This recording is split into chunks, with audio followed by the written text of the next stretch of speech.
against self first, because even the children are our own. I remember a situation where some years back a woman burnt. Well, I think it was around 98. A woman burnt about 8 of them in the house. Her co-spouse, children, and herself, and the co-wife. She attempted to bring in the husband, who was in a nearby bar drinking, but the husband could just like, oh, wait, let me finish with one bottle. Take something and drink. But at the end of the day, she realized that the plans of that if she followed the husband, she was going to fail in her mission, and she went ahead to burn the house, and 8 persons died. That I thought that kind of thing was only things of the past. We are talking here about an allegation of infidelity from the husband. It means that it has been ongoing for a while. Maybe we don't know. We are just basing ourselves on assumptions. And one of the assumptions would be that it has led to this woman to develop a situation of mental health situation, because in your wellness and in a stable mindset, no woman, no man, no woman that has brought forth children, would even think about someone taking away the life of her children, talk less of herself. And of course, it's not easy to even just kill. It's not something I'm not so just easy. even the killing part, just the perception or the thinking that because my husband has desecrated the whole house and is now an infidel, you are going to be looking for ways how to handle the problem, not how to worsen to commit a grievous commit a sacrilege of that magnitude. So I want to think that maybe she had been battling with this issue without sharing it. Maybe she has been battling with this issue without contacting expert counselors. Some neighbors testify that she has been complaining about that, and it came to her hearing that the husband was like preparing to get married to a certain woman. So it's like these two had not done the legalities of marriage. So it's like they were cohabitating. It's like they were cohabitating, so they had not done all these legalities. So this woman thinking of 3 children with this man, then this man is thinking of getting married to another woman instead of getting married to her. Well, and that takes us again close to the situation that most women are facing within our communities. And this in our local parlance we say "come we stay," where after toiling and sweating with a man, no official document to attest that you are legally married, then the man snakes you again, and on grounds that you don't have any claim over him, legality over him, he now goes again to get now maybe at the time that people even meet, you are struggling to make ends meet. But by the time that the man gains financial or economic stability, he now sees you as a hindrance to a better life, or not so compatible with his new financial position, and now moves on to get a woman that will be fitting enough for his newfound economic maybe a party lady, well shaped. A lot of women, a good number of women are facing those turbulent moments in their marital homes or in their relationship. We are not talking about marital, because as you rightly said, she was not yet the wife as per the Constitution of Cameroon. Recognizes marriage only when a couple has signed before the civil status registry officers. But they have children, and except otherwise, who should be carrying the names of the man as their father, bearing the man's name as their father. It's a situation that is cutting across several homes, and conflict, intimate partner conflict, Yes. If it did not leave somebody dead, it is leaving scars. Either you see a woman moving That with is. one eye, or wounds on her, some kind of violent assault, physical assault on her. There are signs of physical assault on her.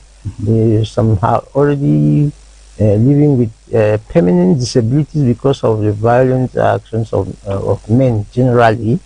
Generally, But it how is a do you both look? way. It is a traffic that's both way, but a majority of physical assault perpetrated on women are the women are the ones who suffer the most because as a weaker sex, generally the domineering attitude and the strength of men always leads to them to be physically disabled, or to have some physical impairment because of the male chauvinism or so whatever.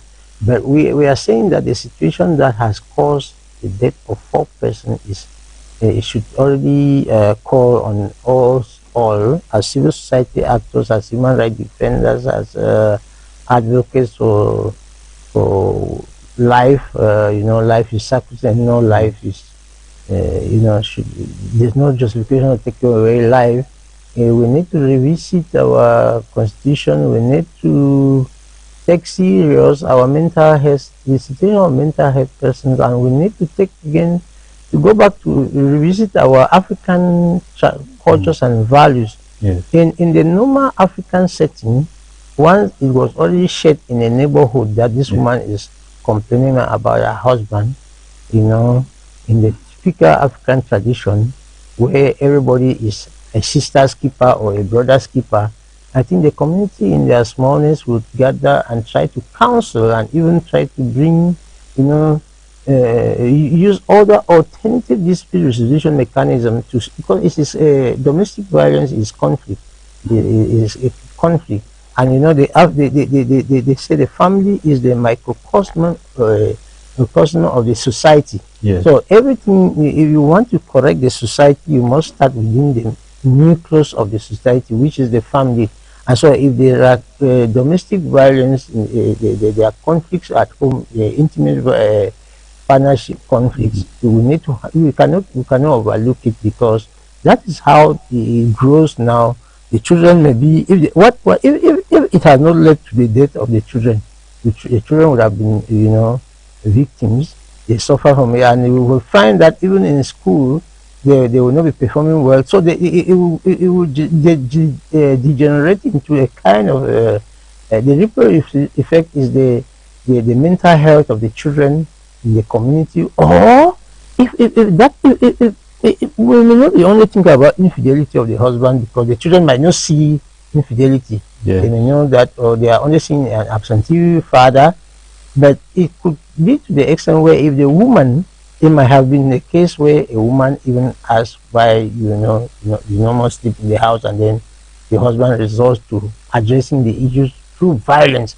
And so children who are exposed to this kind of violence, furthermore in their lives, they also start to manifest such kind of aggressive attitude towards their friends and within their small classroom communities, and before you know it, they grow up with a very perverse mind on issues of relationship, that they can also start perpetrating violence on their peer. Okay, now thank you for that intervention. Dear viewers, we await the presence of some other people who give us very critical insights in situations like this. And I want to assure you that, dear parents, dear viewers, you need to listen to this, because it is becoming unbecoming, because such things are happening every day, and so we need to revisit and see what to do. Okay, let's look at it this way. We'll look at the side of the man, they will look at the side of the woman, they will look at the consequences, then we'll look at maybe on the consequences on the side of the man and the family, then the woman and the family, although she's dead, but we know there must be some, then the society and the state. Okay, now, is it like something must have been transpiring then, because having a woman that you have stayed with for long, then you decide not to get married to her, a woman whom maybe yes, you've not gotten married to her legally.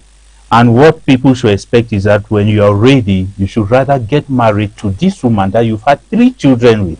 She feeds you, she takes care of you, she loves you, and so on. Then you decide to get married to another woman. Preparations are all are ongoing. Is it like there should be some revenge from this man's side?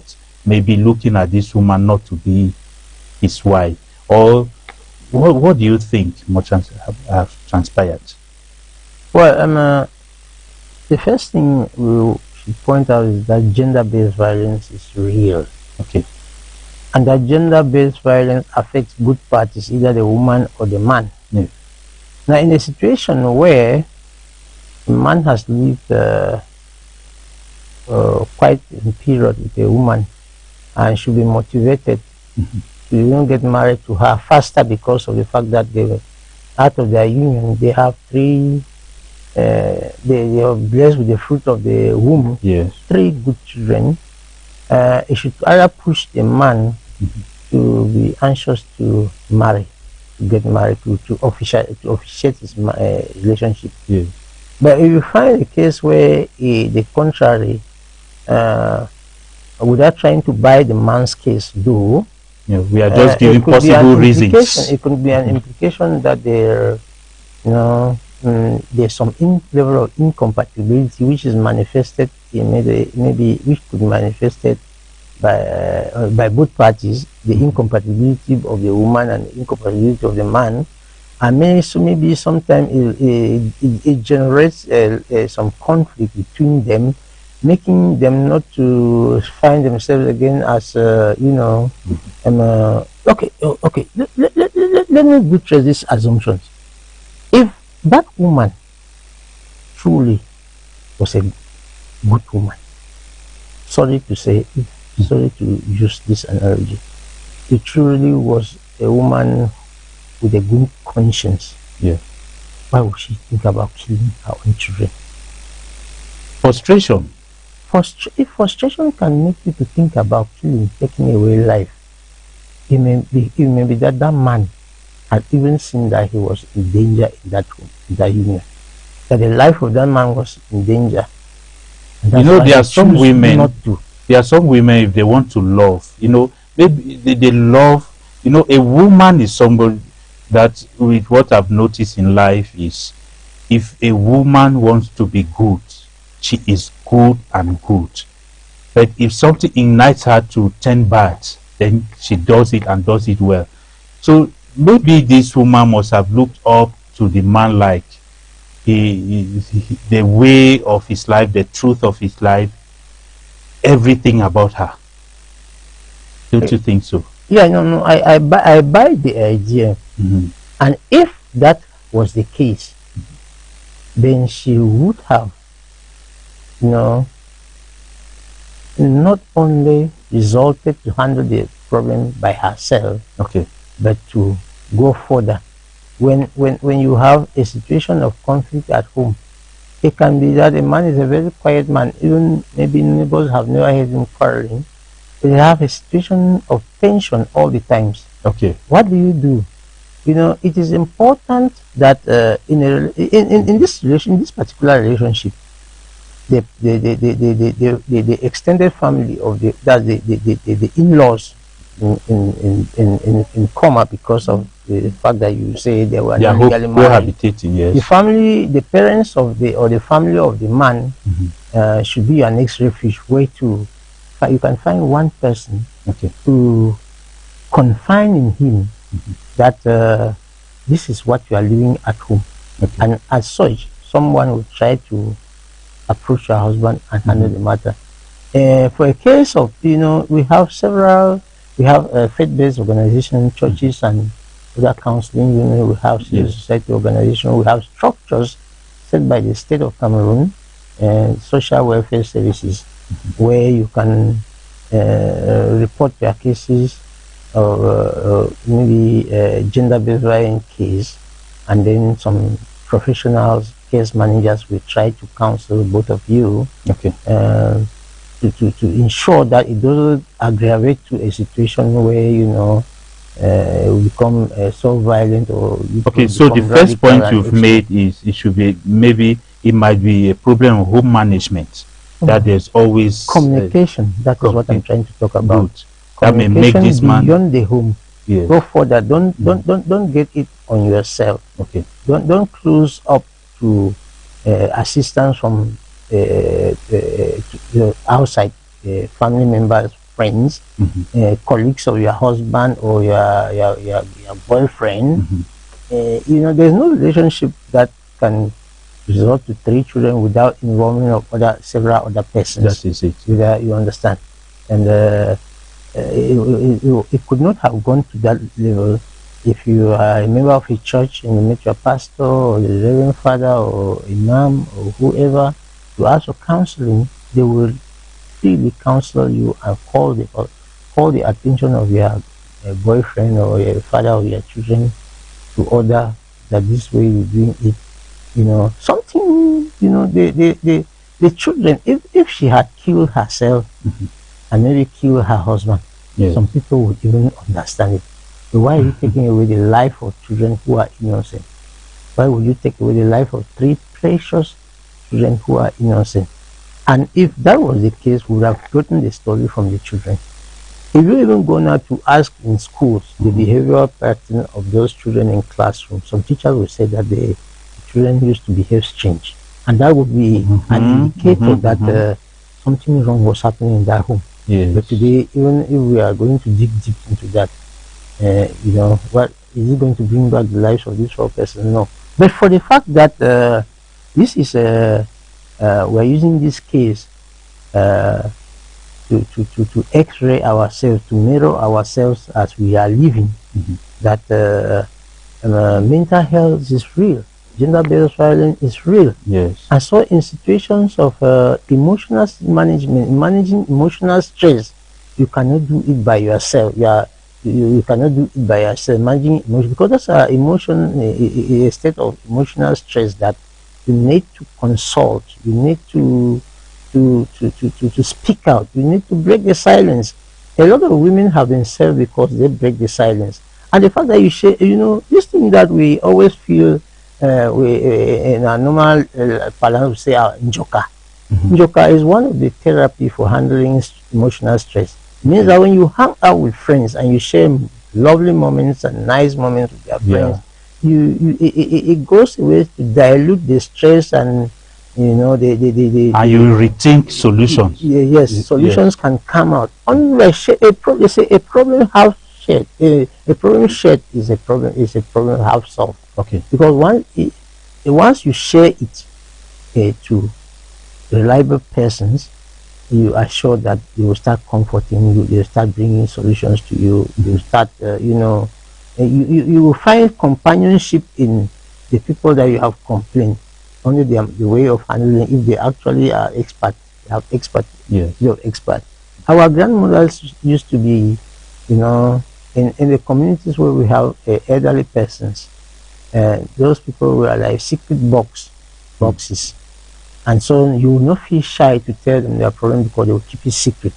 And so the issue that we have now is a society where we have lost some kind of family values, and a lot of people are going on competing among themselves. And so when you now share your worries about what you are living with your partner home, that is the time now that people take it to the gossiping square. And then it is from that gossiping square now that somebody say, hey, you have not heard that a man is preparing to get married to another woman. And so now it instead goes now to instead of helping to dilute your, instead magnifies the problem. Because in a society which is very close up, where people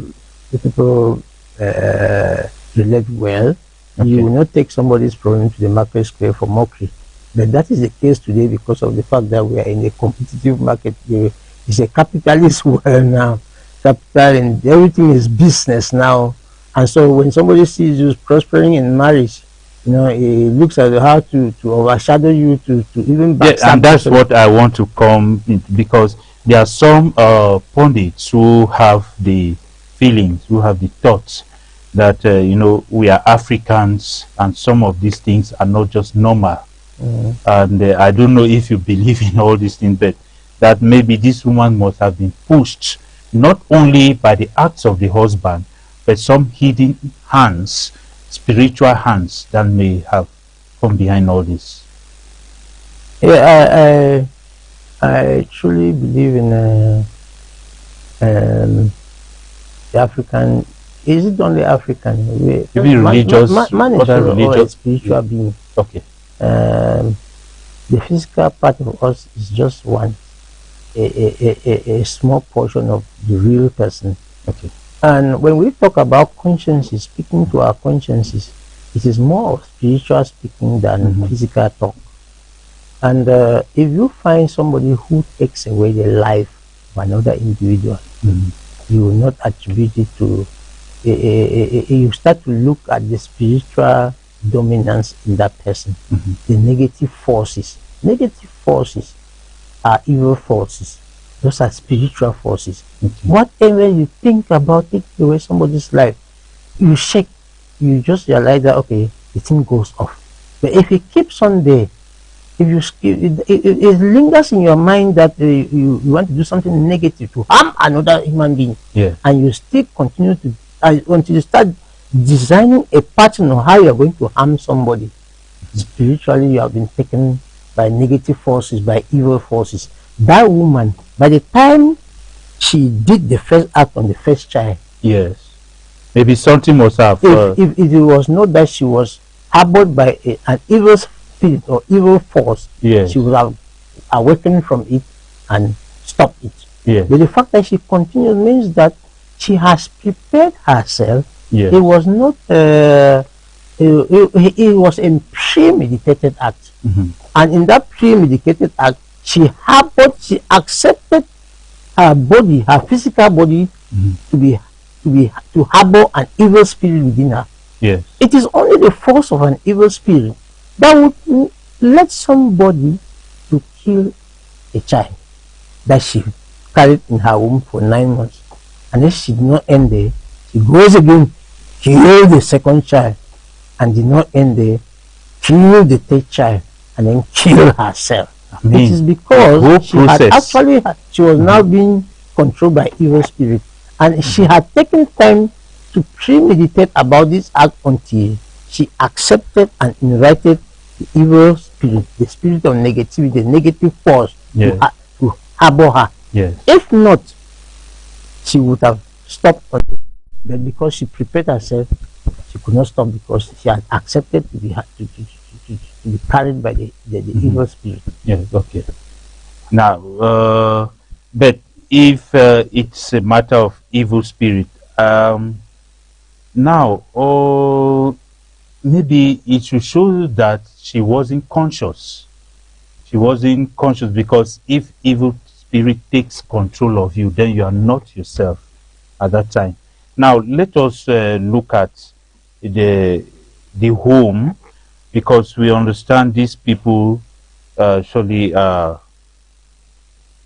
well, they must belong to maybe any of the religious associations, and maybe they must have been living a spiritual life before all this happened. Now, my intention is, us, dear viewers, please, for some technical reasons, let us go for a short break. When we come back, then we'll continue with the program. Hey, Royal TV viewers, your voice matters, and now we want to hear it louder than ever. We've created a special WhatsApp feedback group just for you. Got opinions about our shows? Suggestions to make Royal TV better? Compliments, complaints, or hot takes?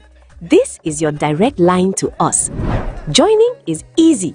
Simply scan the QR code on your screen right now, and you're instantly connected to the Royal TV community. Be part of the conversation.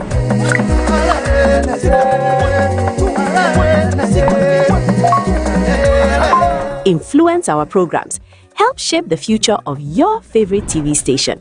Don't just watch, interact, engage, be heard. Scan the code and join the Royal TV WhatsApp group now. When we dream alone, it is only a dream. But when many dream together, it is the beginning of a new reality.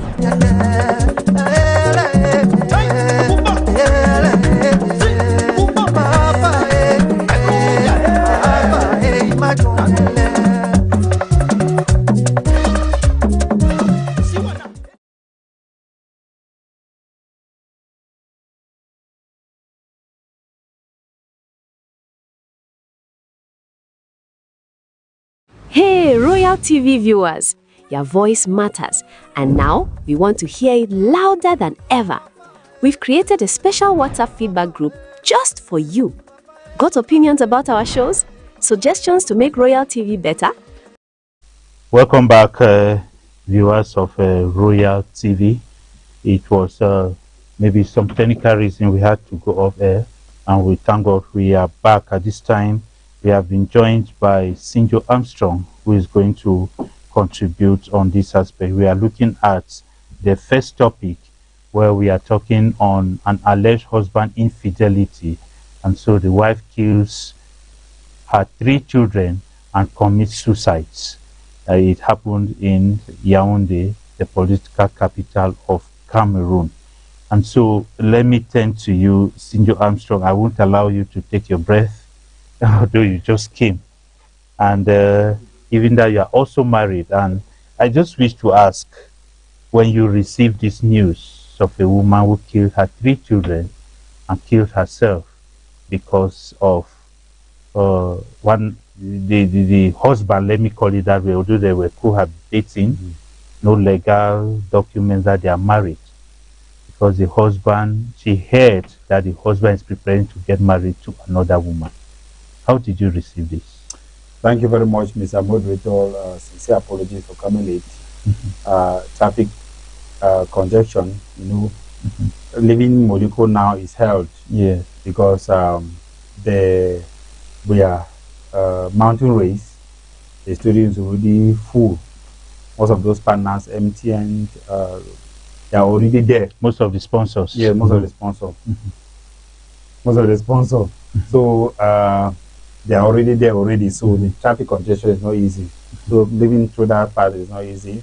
More than 45 minutes to reach here, but thank God I've arrived. It is, you say the Mount Cameroon Race of Hope is already making Boya to be steaming. Exactly. Okay. It's already making his place to be steaming, so it's not easy. Yes. Okay, back to that unfortunate situation that happened in the nation's political capital, Yaoundé.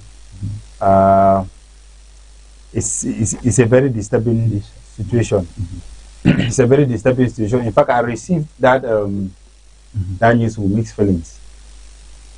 This to be, if not one of his first of its kind that we have ever had in Cameroon. Okay. We have already had a situation where someone will commit suicide, but this one of killing your children, killing yourself, is unheard of. It's something that it's very, very disturbing. I mean, to even think of the fact that this is not even a marriage that has been solemnized at the level of the civil status is even more disturbing. Yeah. So, what if the man was at home? You know, a man who, God forbid, would have joined the woman, because to see a woman watch her 3 children, one die after another, yes, before our own very eyes, and she finally killed herself, is something that is very, very disturbing. A lot of reaction are becoming in from civil society organization, from women, from women rights defender. They have been reacting. Even the Minister of Women Empowerment and the Family has also reacted. She has regretted the fact and condemned the action, and the very action of that woman, in fact, highlight the growing concern of what people go through in marriage. Yeah. What partners, because we have situations that also men also go through. Okay. Let's just go gradually. We shall come to that as you Yes. started mentioning those who have reacted. But now, as a man and as a married man, you are mature. What do you think must have inspired? Should I use the word inspired this man? You know, because they have 3 children. He has been living with this man, this woman in the house.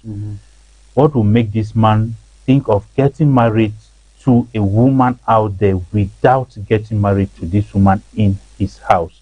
Maybe if they had legalized his marriage, then he wanted a second wife, that would have been different.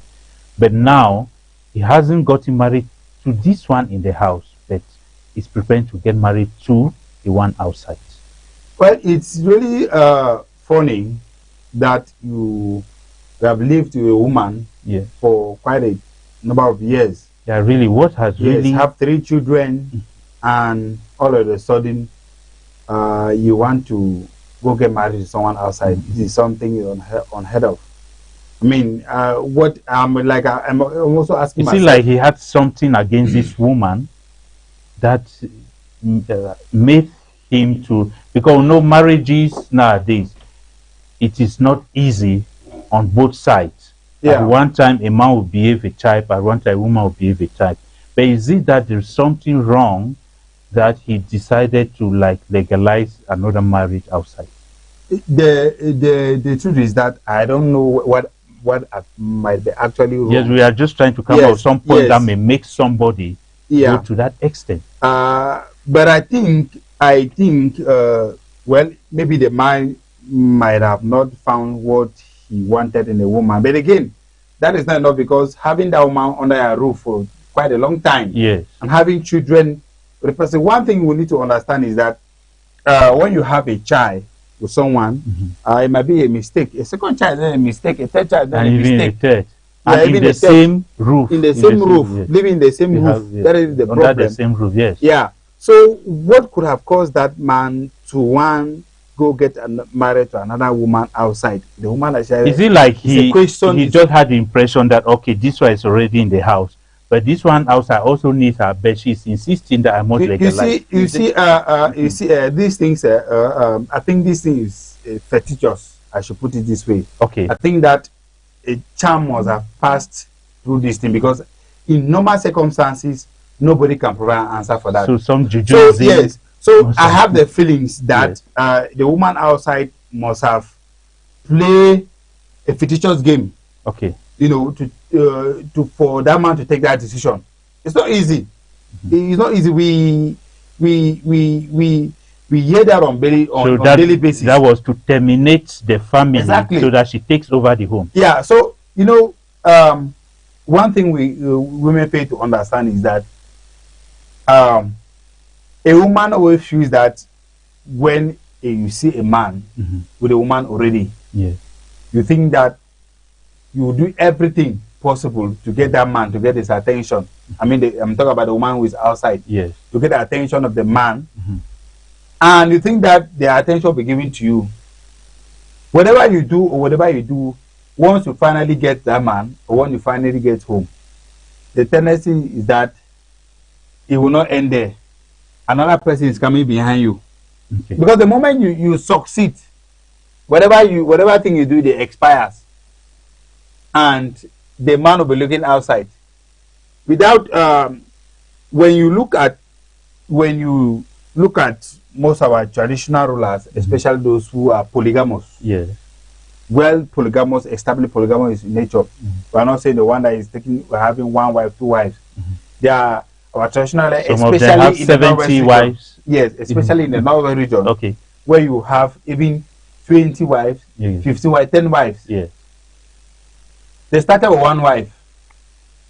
And the second wife that was coming, the second wife knew that I'm the last person. Okay. When the second wife comes, and the third wife that will want to come in, the third wife will know that I'm the last person. Yes. And that's how it goes. And they keep on seeing others coming. And they keep on seeing like that. And you know, men are very funny in nature. A man by nature want to be having more women as his desire.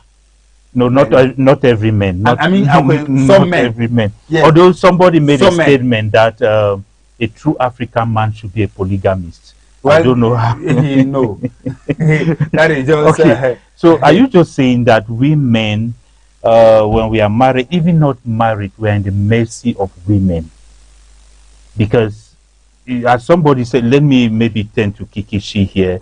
As somebody said, woman who gives you food, she washes your clothes, she cleans the house, she does nearly all the house chores, and eventually at any time she can decide anything to do. So are we in the mercy of maybe women? Well, the paradox is that you have a wife or a partner who does all those things for you. You treat her well. You are instead supposed to treat her very well. Yeah. And close your eyes from looking outside. But we take men, a majority of men take women for granted. Okay. The moment you find a woman who's very caring and very loving, you take advantage. You take advantage of her. That is what is happening to most relationships. Whether it is relationships that are already regularized or ill to come with these situations. Before I used to know that child psychology was very complex, because there is no defined pattern of child behavior based on the input. But rather, the child adapts to every community that he or she meets. Yes. Once he cries for a bonbon or biscuit, and you buy Parle biscuit, which most of them like. As he sees another child with a small sweet of 25, whether she bought biscuit for 200 for him, he started asking me. I thought that child psychology was so complex. I came to realize that men psychology is even more complex than even child. You understand? You understand? So it brings me now to highlight the answer the question that you are asking. Men are unpredictable, very unpredictable. And so generally human beings. No, we know that it is human. Yes. We know that it's human, but I'm talking about intimate partner relationships. Okay. That the moment the women who are more, who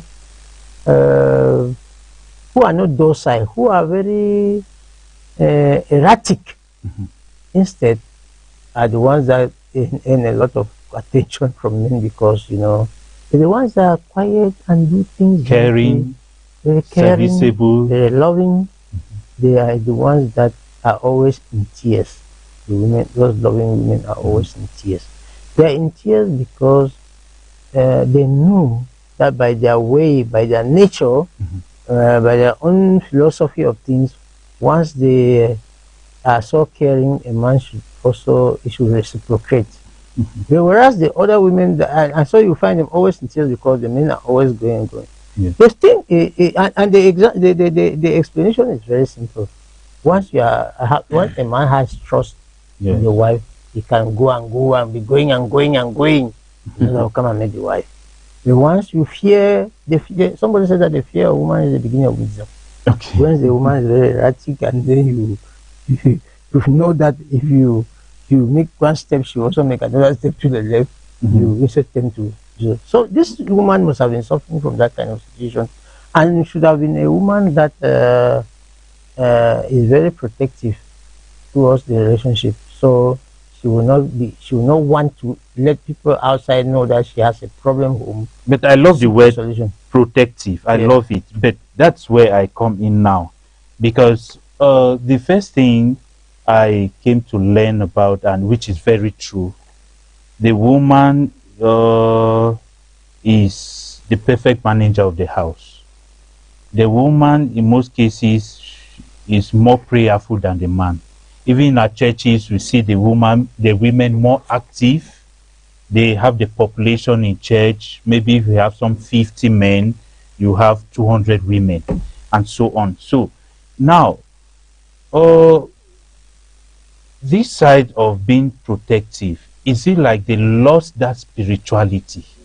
Because we know very well that the one that happened in the north is the woman who came and saved the husband from armed robbers. And we know women who are very prayerful. We know when you are very prayerful, the devil too is there, but you must defeat the devil. So is it like during this period, there was that weakness on the side, that protective, spiritual protection? Well, you know, all those positive attributes about women do not cancel the fact that a woman is of a weaker sex. Okay. That despite all the efforts made to protect the home, Yes. to take care of the husband and the children, when frustration sets in, Yes. and that's where I was going to come in, Okay. that women are very poor stress managers when it comes to their self. They can easily manage the stress of their children. They can easily manage the stress of their partners. They Okay. can easily manage the stress of their husband.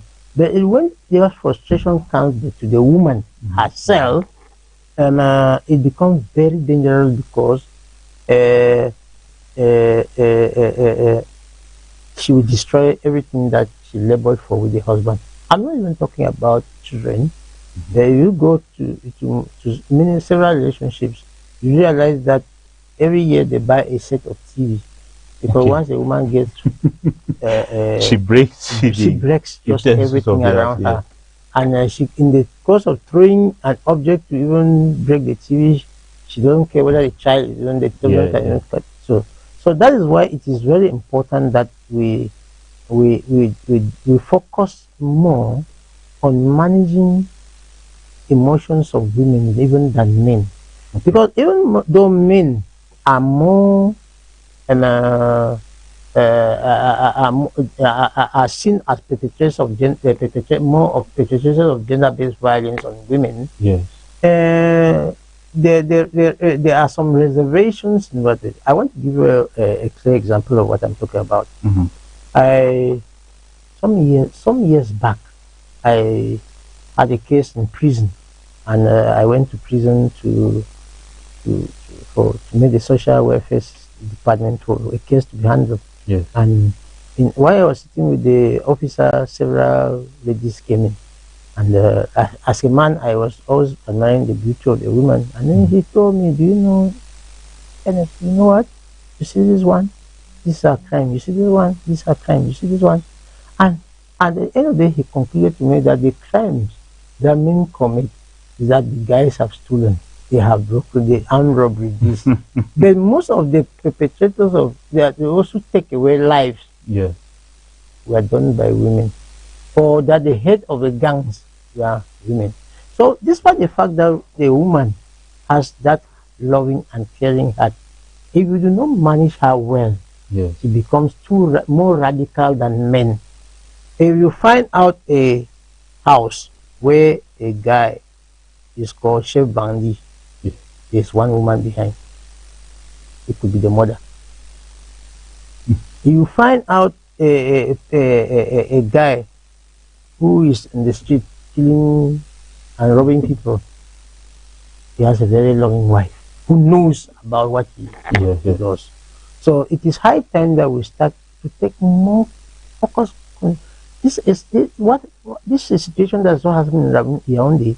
To call us the structures and all other stakeholders to pay particular attention on women. First, they make the greater population. Yes. And if you have to solve social issues to change the behavioral pattern of a system, of a community, start with women. Okay. Once you handle women and they are upright, then you know that you have less boundaries that are men. You know that you have less whatever radical okay. radicality that I find in men will be reduced, because once the women do not accept them, we can hardly Okay, within the Sinjo, community. let me come now to you. Let's look at this. Let's look at this woman. Given that you talked about maybe some kind of juju must have taken place, but let us look at other realities about humans. You know, at times a woman may be frustrated in a situation like this, maybe when she has nothing doing, and she has been looking up to this man and seeing that another woman coming in, maybe this man will come, this woman will like chop the heart of this man and so on. This woman going to this extent, is it like she thought that she could maybe not take care of these children if something happens along the line? So it's better she spoils everything. Because so many have like women shouldn't learn to just sit and wait on the man. They should do something that in case of any situation they can maybe live like a single parent. Well, we are here just trying to do guesswork because Yeah. we don't Because really I'm know. trying now to come up with points that maybe Yeah. can educate the masses. Yes, That's true. in that So, because some of these things must have provoked what has happened. Maybe joblessness, maybe home management, it wasn't the best. All these things. So, what are some of these things that must have? That's what we are yes, a looking lot at. of from our own thinking, a lot of factors Mhm. must have contributed to Selma taking that decision. The first thing we need to point out here before we even go into some of those things that keep the woman busy Yes. is that cheating is something that is bad. I think uh, we have all testified in where the consequence of cheating has always got. This is one of the extreme consequences of cheating that we Yeah, have seen. that is it. We have seen some that people engage in fight, wound themselves. We have seen some that some are sent packing. We have seen some that the marriage is broken as a result of cheating. Mhm. We have seen some that one partner is starved and so on and so forth. But this is a new dimension of one of those things that spill out of from cheating. Yes. So the bottom line here is that cheating is something that we must condemn uh, to our last drop of blood because cheating hurts your partner. Cheating is unhealthy. It's not something else. That is the first thing that we need to know. And in any case, no matter the outcome of the cheating, we have to come. We have to comport ourselves. Any of the partner, we need to comport ourselves because our life is sacred. Our life is precious. So whatever the outcome that your partners must have exhibited attitude of cheating, the character of cheating, there is no way that no this thing that we can take that we think that we can equate And with we live crime. in a society where we know so many women have become so understanding. Yes. So many have like that's how men are. Yes. And especially as Kiki she said, especially the men who take care of their home, provide do everything for their family, you know, no matter what, in most cases like this, you find a wife very Yeah, so comfortable. I was actually commenting to that point which you asked. Yeah. It is very important that women should be empowered. Okay. Yeah, women should be empowered because one of those things that we believe too high Mm-hmm. from another angle, because there is another school of thought, like I said, who think that the woman outside might abuse charm. Mm-hmm. Another school of thought thinks that the woman in the house couldn't take the cheating uh, character of the husband because of the fact that he she was not very empowered at home in terms of economic. Mm-hmm. Yeah, maybe she was normally a housewife, something, and this is what many women find themselves around to think that a housewife is a profession. I think it's something that we have to really kick against, because some of those things you find them on their ID card, on their document, profession, housewife. But I think those things have And changed nowadays. in some they will even indicate only with the some profession, no profession, no nothing. So those are the things that sometimes make them they find themselves very comfortable. Okay. And in another extreme, men even encourage their women not to even be empowered economically. Yeah.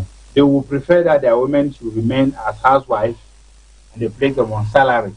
But again, that is not the best option. But financial independence remains very important. But maybe if the understanding is there and the man does it so well. The understanding is the man does it. What if, God forbid, God calls the man home too early? That's one aspect. That is that's what I'm saying. Yes, the man might have the means to provide.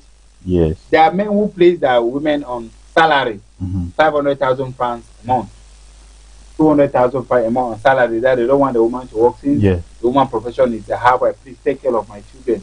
But again, we should think that at one moment God might want to test the faith our faith. God might want to test our faith. How? By making us to be temporarily unemployed. Okay. For a certain period of time, maybe to test your faith. Because sometimes when God blesses you, God needs to test that blessing. To see that, okay, if this blessing is taken away from you for some kind of time, will you be able to cope?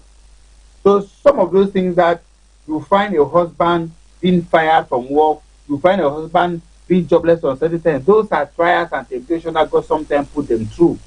So within that trials and temptation that as a husband you are going through, and your wife is not working, what becomes of the home, the management of the home, the feeding of the home, the children's health, education? So that's why we're saying that we are drawing inspiration, or we are just taking that probably the case of that woman was not economically empowered. So the thought of having another of the man abandoning her, going to pick up a wife outside, which he has been having an affair with for some time. So that thought in that woman's mind could prompt her to take that action. That okay, I have given birth to you, to your children. After all these years we have been together, this is how you want to pay me, and I'm going to cause you pain.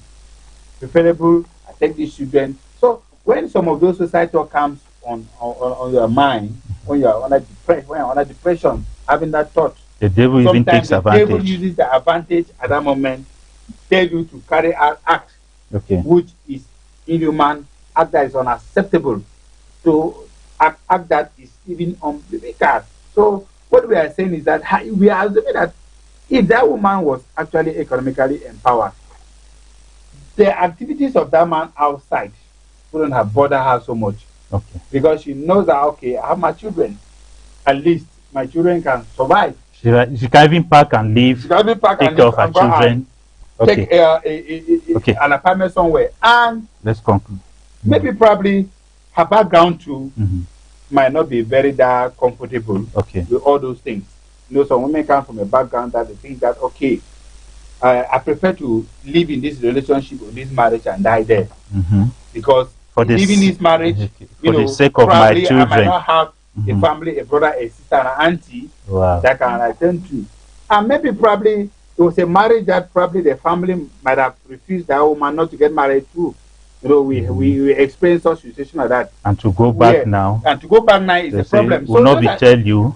Voila. So those are those things that we are just saying that might have crowded in that young lady's mind, that might have caused her to do this thing. Okay, Kikishi, let's conclude on this topic. Then we'll take the next topic. Well, I want to say that all those other variables that you have mentioned, money, self-empowerment, financial, whatever, they could still be there. Okay. You know, the most challenged woman, the woman who feels most challenged, and that was her situation, to get frustrated, is the one that feels complete. Is the one that feels very complete. that sees herself and will ask herself, now what is she lacking? Her physical, she looks at herself so beautiful. And what is this man looking at? And then she feels that with her beauty, she will be put to shame if she leaves and sees that man get married to another woman. So with all, she could have all the potentials made, but there are two things that, one thing that may be lacking in her, and that is what can cause her to reach there: self-esteem. Okay. When you develop inferiority complex in front of any situation, you have challenges and you have inferiority complex, you lost your self-esteem, you can do what she did. So one of the things that we have to teach women is how to build up their self-esteem. Okay. How to see themselves as the best, not the side chick.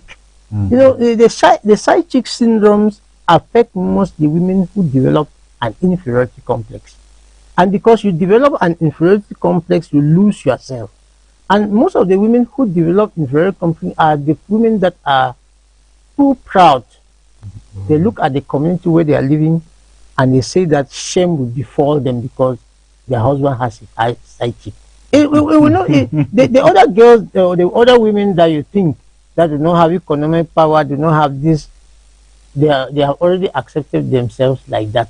Okay. But you see the ones that have this urge, that's when they step out and dress up, people see them. When the husband does that kind of thing, that's having a side chick, you know, with the presence of social media, where gossiping is so easy, it just so far as I sit in the bar now with a girl, somebody who knows me, just bang, send it to my wife home. If my wife is that character, bam, you understand? Yeah. So it is not very easy to gossip. It is difficult now to hide a secret within a small community that you cannot keep it too long, because if you sit somewhere and your wife's friends see, and those are home destroyers, bam, they send it to the wife. So we need to build the capacity of women, not only in terms of managerial, not only in terms of economic prowess, but how to manage emotions. And the best way to manage emotion is, who are you? Yourself. Boost your self-esteem. Keep yourself. Know that you are counted. Know that you are seen. And that whatever the man does is his shit. Yeah. It is his shit. He's out there with another woman. He's rubbing himself in his shit. Not that you because once you lose your self-esteem and you hear that your husband is in the position of cheating, first of all, it wears on you. When the children sees it home, you start seeing tears dropping without words coming out from your mouth, because you have just heard something, or you have just seen in social media a picture that's dropping. And with photoshopping now, it can even kill some people. You know, somebody can just do photoshopping now, or AI generated photographs and send it and destroy homes. So women are supposed to go beyond this level of, you know, seeing themselves that without a man they are nothing. Build your capacities in terms of yourself, in the way you see yourself. Define yourself. Give yourself, you know, a position that is bigger than others. So much so that when something like that happens, you think twice. You see, you stand in front of the mirror and you see yourself beyond doing going to the bar to go and fight because you hear that a man.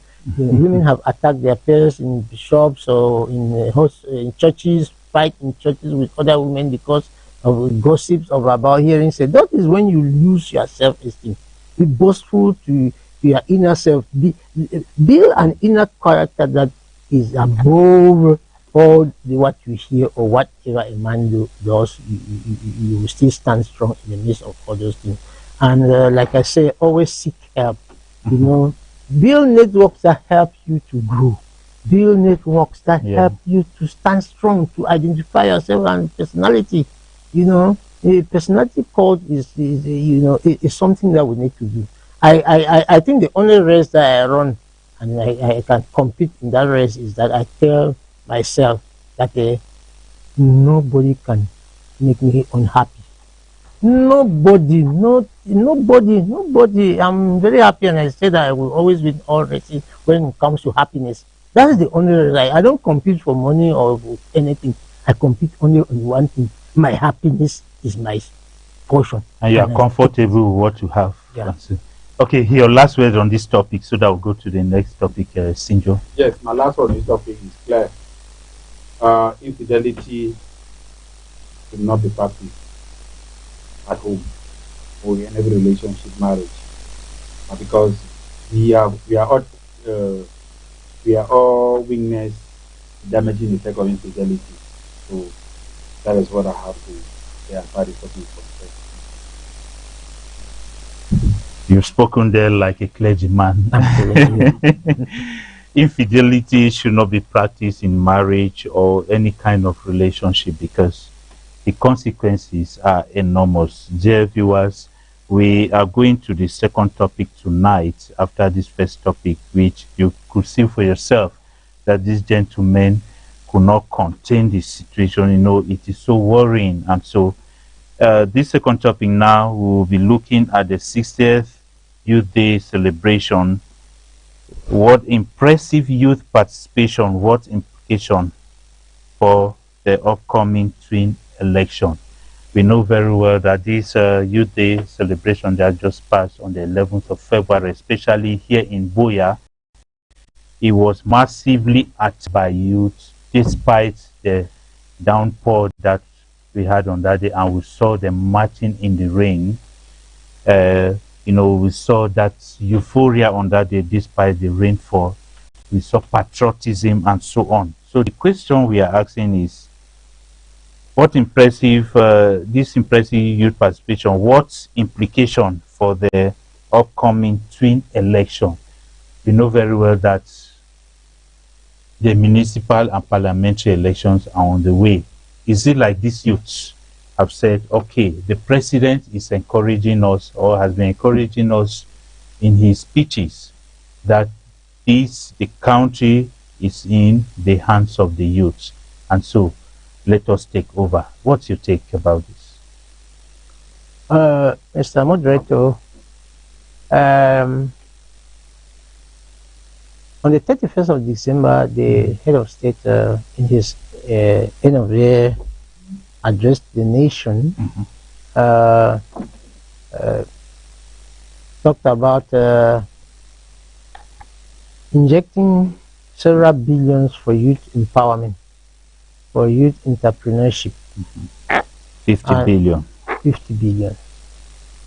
And on the 11th of February, on the 10th of February, prior to the 11th marching, and the head of state still addressed the youth and laid a lot of emphasis on youth shunning away from vices and participating in national development. Yeah.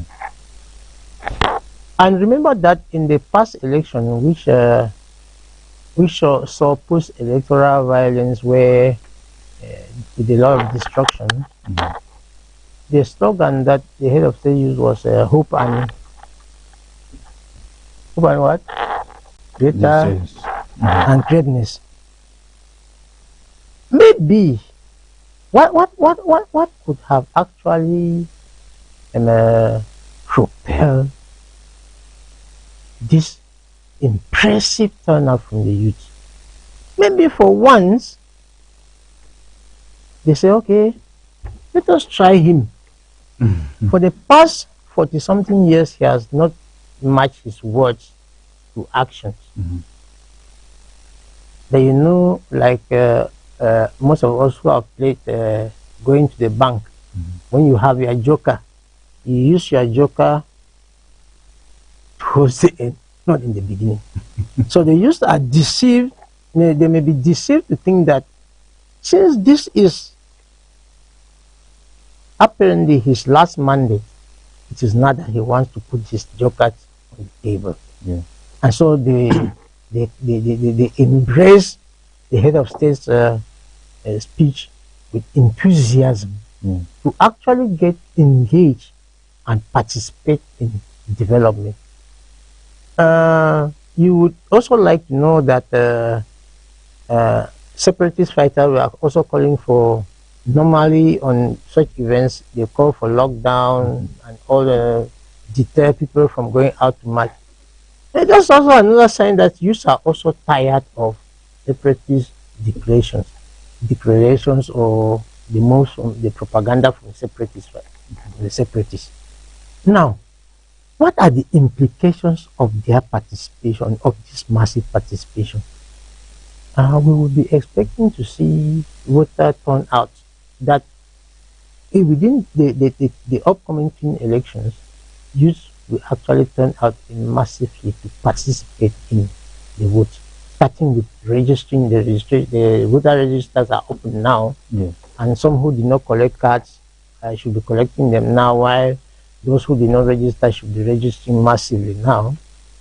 But most importantly, since the head of state also talked about putting youth issues at the center, Yes.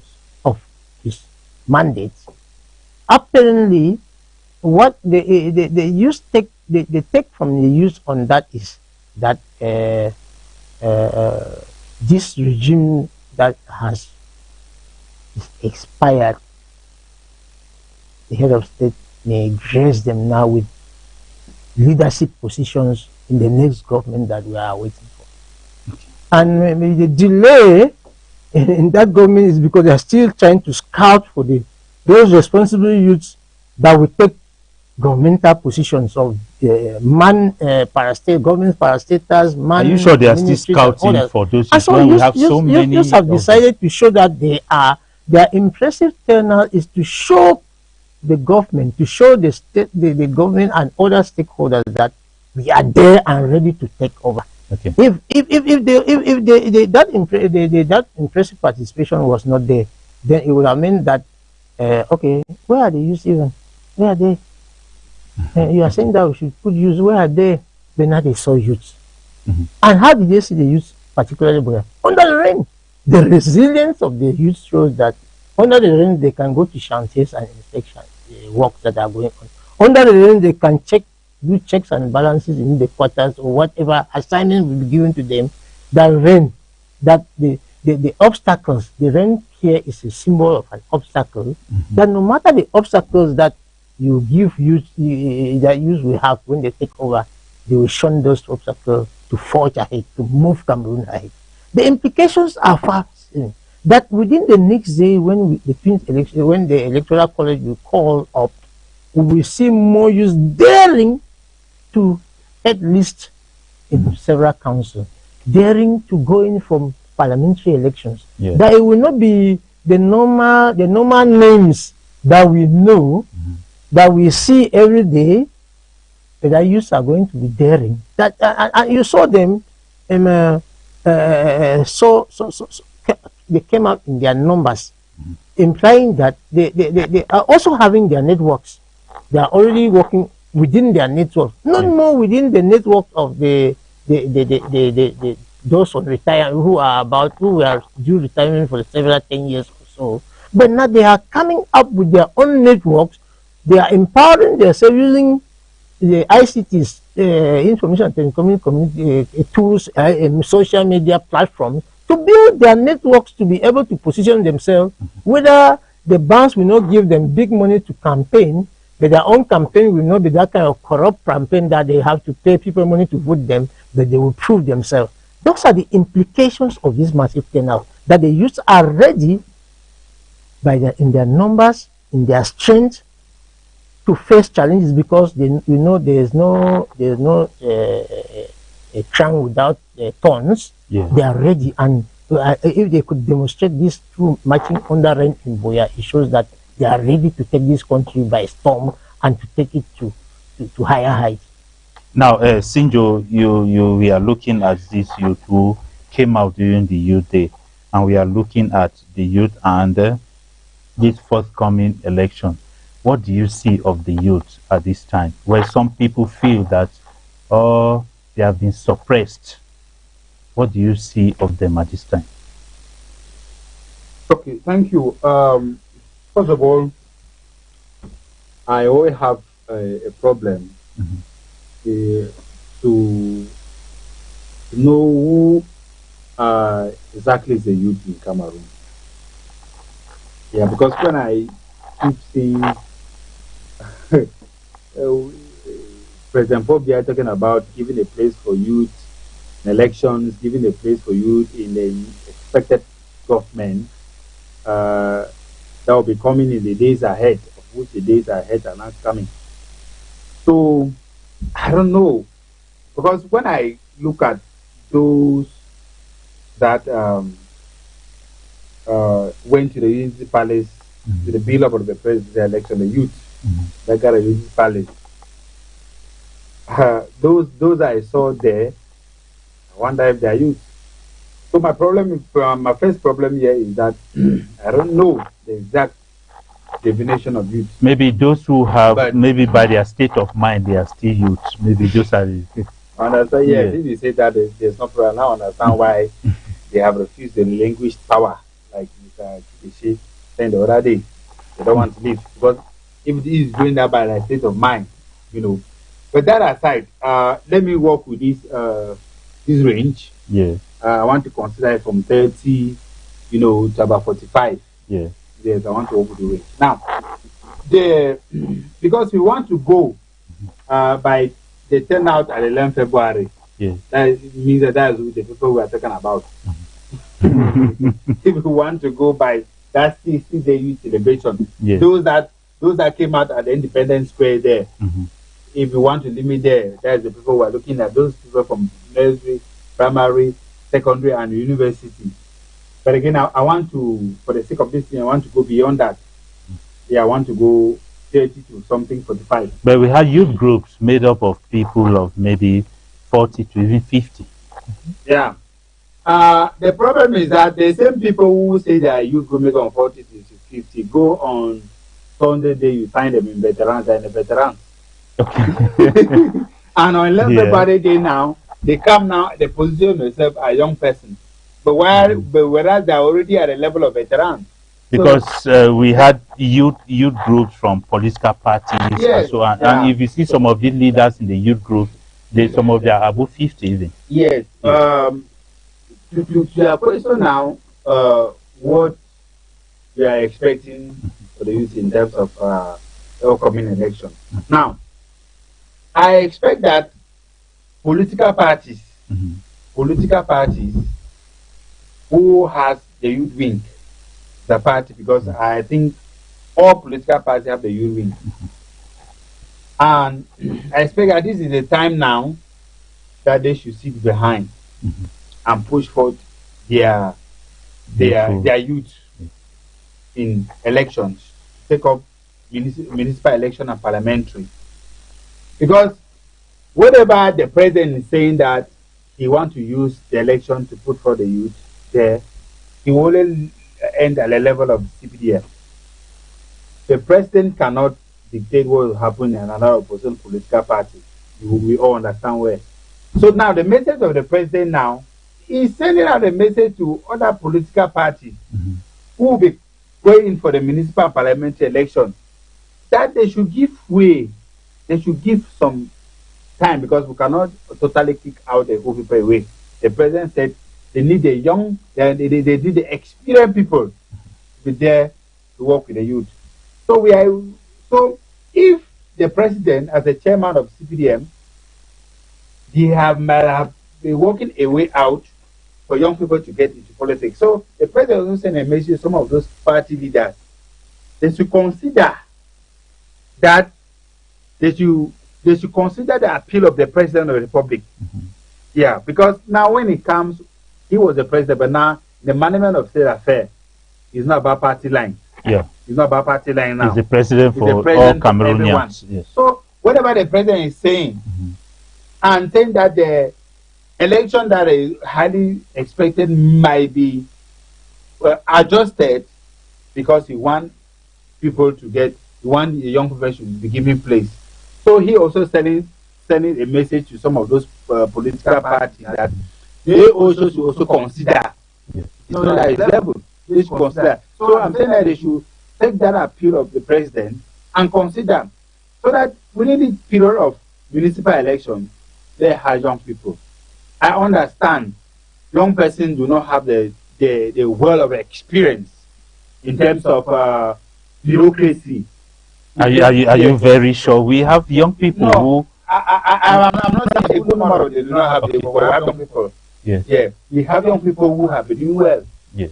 One of our colleagues, Siri, is a young man, and we know what he has been doing. So that's just an example. So I'm not saying that. What I'm trying to say is that political party or people or political parties should not say no because they are a young person. They don't have the experience. No, let them go among their youth wing. Yes. Select those that they have been with them throughout, at least being a political party for 5 to 10 years. They must have gotten the experience, except that they were not mentoring them, showing them the way, preparing the way. So let them go through in their political party, get some of those young persons who have the quality, the leadership quality, yes. who have the experience in bureaucracy, put them ahead so that the vision of the president can be achieved. Because the president will always say these things, but political parties, they have to pick this thing now. Make sure that for the first time we should have mayors that are young person, at least 35 to 40 years. That is good. For the first time we should have parliamentarians that are young person. For the first time we should have people who are in key position. Ministers, maybe the president even. Yeah. So that's what we are saying. They should give young people a chance.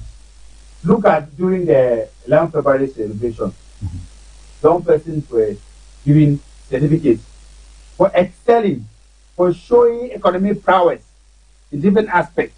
We all watch the images. So it shows that young people are actually doing. I said here last time that we have young people who are doing well. They have established bureaucracy. They are CEO, they are chief executive officers, they are directors, they are managers of personal enterprise which have operated. And they have employed a lot of young persons. Those things, initiatives are out there. So we are saying that the young people now, and I want to point out that the age we are requires people who are young. Because the young people have been proving that they are very agile. They have very fast, innovative ideas.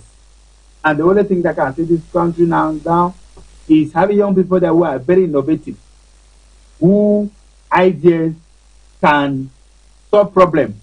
Young people have been using their innovation, providing solutions to a lot of things that we have today.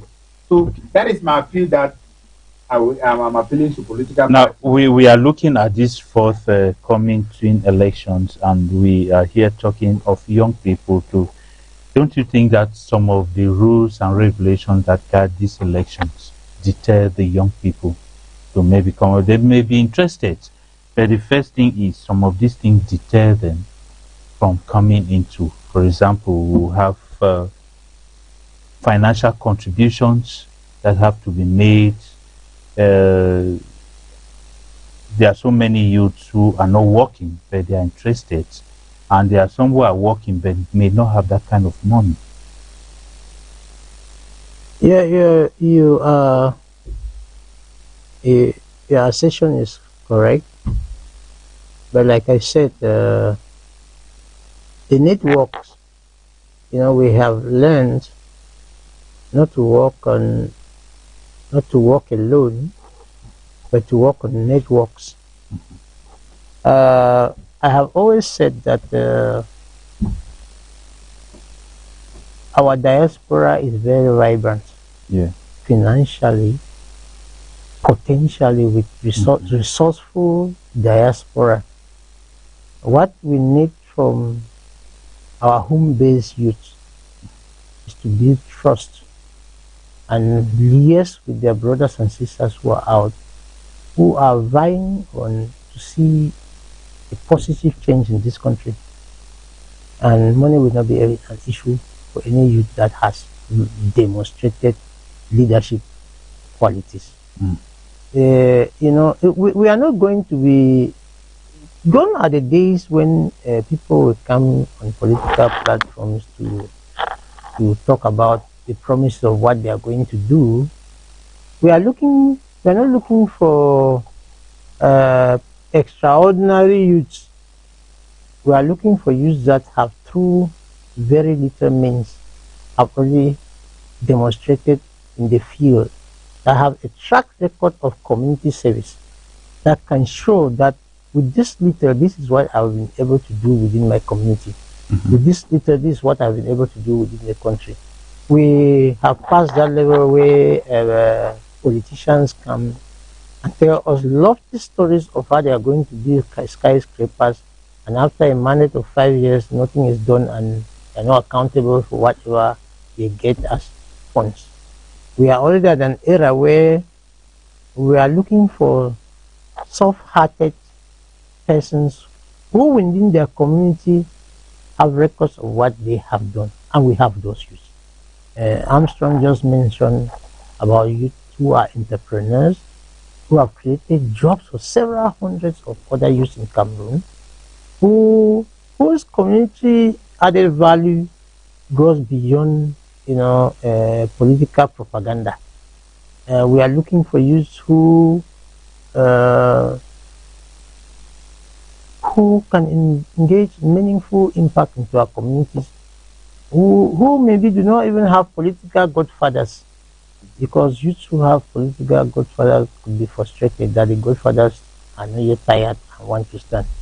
So we are saying that the implication of youth participation in the 11 February March past and other in Cameroon as a whole uh, is showing the strength of youth and the readiness of the youth to take over the country. Cameroonian youth have been inspired by some youth leaders in Africa, like Senegal, the case of Burkina Faso, the case of, and you can name the rest. I think that we are not different. But I am saying that this time around, we are not going to wait for political fathers to create networks for us to come where they will not impose or make conditions very difficult. Okay. But we have to work with our brothers in the diaspora, work with other youths that are not politically engaged, but who are ready to propel those with leadership skills and qualities to take over this nation. Okay, Sinjo, maybe what do you have to say before we conclude this program to the youths?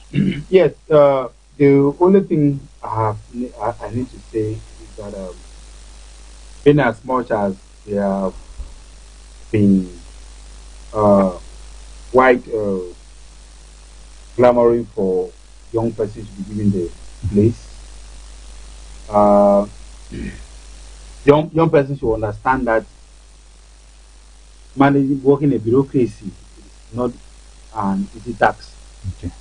It requires wisdom. It requires experience. And one thing we need to understand here is that young people need to understand is that they need to upgrade their skills. They need to get themselves prepared. Because when I look at, I once watched an interview where a prominent journalist working with the state have interviewed former Prime Minister Yang. And the question was that in their time, I know they came into government at the age of 25, 30. We all remember in times of IDEO when they took over. They were very young. You want to understand that even when the president of the republic became the secretary general, was very young at the presidency. It was a key position. And the question, why is it that now we can't find what used to obtain yesterday, young people? And the question was very simple. In that time, issues were not as complicated as now. Cameroon was fine. Everything was fine. But now you notice the present dispensation we are being faced from different fronts. Crisis. Cameroon is being hit from different fronts. Crisis. Yeah. You know, security challenges from the north, the situation in the north and southwest, that in the east region. Yes. So Cameroon has a lot of challenges, and this challenge does not only require experience, or rather, yes, experience, but it also requires wisdom to manage some of these things. You want to be in agreement that someone who has been married for 50 years plus, at least there is that wisdom when it comes to matrimonial issues. You can rely on that person. So that is the position. So we are saying that unfortunately, most of people who are in the system, they do not get enough time to bring some of these young people closer to them. To bring some of them closer to them, so that they can be transferring some of this experience and new wisdom to them. But like I said, young persons are still excelling very well out there, and they should take our time also to equally improve on their knowledge before they get into the service. Okay, Yes, Kikishi, we are we are concluding on this program. What do you have to say to the youth? I simply have to say that, Mr. Armstrong, I really beg to differ with you now. For 43 years, the men with wisdom brought in crisis. That is the thing that they brought in. When they took over power, you said very rightly and very correctly that we did not have issues. How come that the issues came in when they came with the experience that you happily cited and mentioned here? You know, No, wait. It's rhetoric. Now, they came in with a lot of wisdom. They are going to leave us with so many crises and so many problems to handle. And the crises have been there for years, yet their wisdom, they did not succeed to handle it. Let nobody deceive you that you need presidential experience to rule a country. The ones that are excelling in Senegal, the one who is excelling in Senegal, was he a president in another country before he took over Senegal? No. Was he in the second mandate before he's doing transforming the country? No. What about Burkina Faso? What about Mali? Those countries are excelling. Were those people having some? So it is not about experience. The school of experience is experience itself. There's no way. If today you are being made a general manager of Sonora and tomorrow you are being sent to Kamwata, are you going to Kamwata with experience from Sonora? Is on a different entity. So what we are saying, and the youth are even on an advantage because of the learning facilities that are around now. Permits a youth to learn faster and to adapt faster. What you need is to be a smart person who have the love for your country and the love for people. The love for man is what drives you to rule a country well. You have the other day we were talking about the detriment of a phone in Bangoland, and I asked you about a child who is, and you said is a king, a phone of which Baba one. A small primary school child is a king of his village. The really need experience. It is the institutions that we need, that we have, and the documented, the theories about running the country are in all those documents, and you just need to have good people who will know that the respect of the law, the constitution has been let down. It will not be let down by you. It is already there. Respect the constitution. Do like they know. All those things are defined. You just need somebody with a God-fearing person and with a love for the nation and with love for people, and Cameroon will progress. The resources are there. The resources are there. Mismanagement. Somebody that will fight against impunity. We don't need people with wisdom. The people with wisdom have the wisdom to cheat, to steal to mismanage. That's the greatest wisdom that they have, to mismanage our resources. The youth are coming and they will be vibrant with energy to walk around and observe chantier. They will not come to tell you that a road of 30 kilometers is start whereas it is just 10 kilometers. You go and inaugurate a 10-kilometer road and on paper you sign 110 kilometers of road that has been started because you don't have the strength to walk along the 110 kilometers, to drive along the 110 kilometers. So that's what we're saying, that this is the time for youth, and nobody should come up with a different agenda to tell the world or tell Cameroonians that no, youths are not ripe. Youth are not ripe. They only see, you see, when I see conferences that are organized and we talk about patriotism, civic responsibility, that is a drama that we are taking use on the stage of drama. Are youth responsible for the calamities that Cameroonians are facing? No. They are youth that are wayward, that are still in smoking banga or in the bushes with gun. But if you go to look for the root causes lie in the offices of those people that say that they are experienced. Why has this crisis not been stopped by their experienced people? Because they are feeding fat from the crisis. So youths are coming to stop the crisis and to prepare Cameroon to take its place of the continent. It is a youth who said that Cameroon c'est le continent. It is a continent. It has all it takes to grow. There is no Africa without Cameroon, and there is no world without Africa. And so Cameroon has its place. Thank you. Well, thank you so very much for coming, Sinjo Armstrong. Oh, thank you very much, Mr. Moderator. It's a very delight to be part of this program, Cross Views on Royal TV. Thank you, Mr. for getting the platform with me. I want to thank our televiewers who are taking us on. We are yet to complete our own part of the nation. Thank you, Kikichi, for coming. Thank you, Mr. Moderator. It's always a pleasure to be part of this platform to share ideas. I also will not forget my technical crew here, made of a youthful team here that is making things happen. Thank you. Thank you, dear viewers, for being there.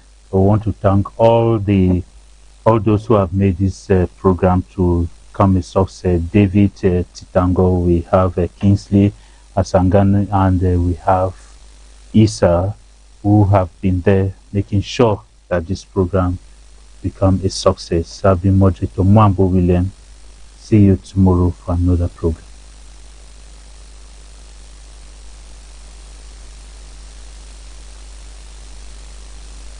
Compliments, complaints, or hot takes? This is your direct line to us. Joining is easy. Simply scan the QR code on your screen right now and you're instantly connected to the Royal TV community. Be part of the conversation.